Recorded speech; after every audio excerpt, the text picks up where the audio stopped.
Paz y bien, hermanos, muy buenos días. Hoy es jueves 20 de febrero, jueves de la sexta semana del tiempo ordinario. Escuchemos el Evangelio para hoy. En el nombre del Padre, y del Hijo, y del Espíritu Santo. Amén. Del Evangelio según San Marcos, capítulo 8, versículos del 27 al 33. En aquel tiempo Jesús y sus discípulos se dirigieron a las aldeas de Cesarea de Filipo. Por el camino preguntó a sus discípulos: ¿Quién dice la gente que soy yo?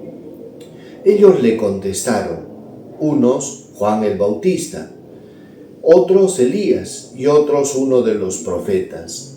Él les preguntó: ¿Y ustedes quién dicen que soy? Tomando la palabra, Pedro le dijo: Tú eres el Mesías. Y les conminó a que no hablaran a nadie acerca de eso. Y empezó a instruirlos: el Hijo del Hombre tiene que padecer mucho, ser reprobado por los ancianos, sumos sacerdotes y escribas, ser ejecutado, resucitar a los 3 días. Se lo explicaba con toda claridad. Entonces Pedro se lo llevó aparte y se puso a increparlo.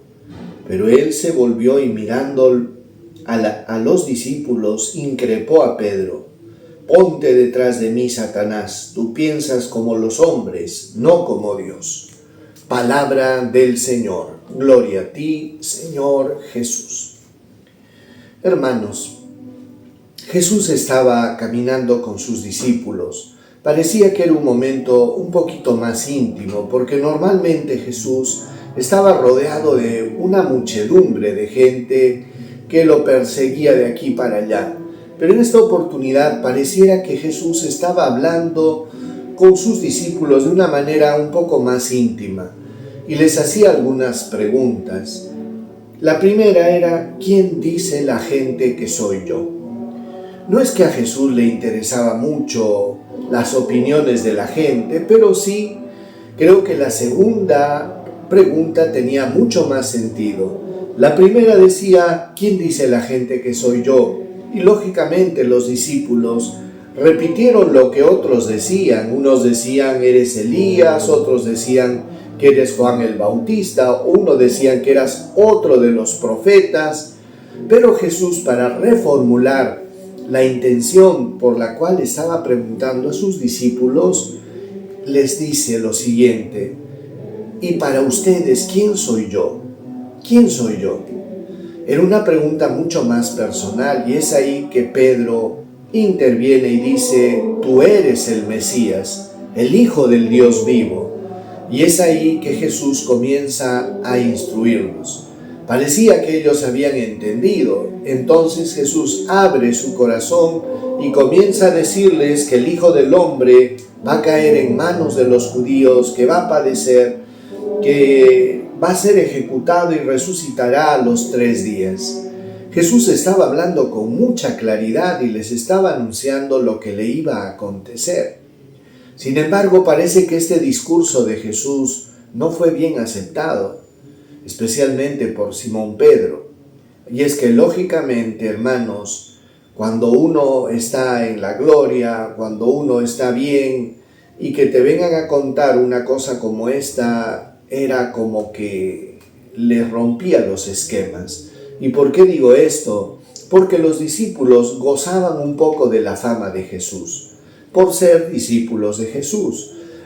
Y recordemos que la fama de Jesús era creciente, sus milagros, las cosas que él hacía, su forma de predicar, todo esto hacía que los mismos discípulos se sintieran orgullosos de su maestro. Y ahora que Jesús venga con esto de que va a ser ejecutado, que va a caer en manos de los escribas, de las autoridades, que lo van a crucificar, esto era algo que nadie quería escuchar. Sin embargo, Pedro interviene de una manera muy educada, porque lo retira aparte a Jesús y comienza a reprenderlo.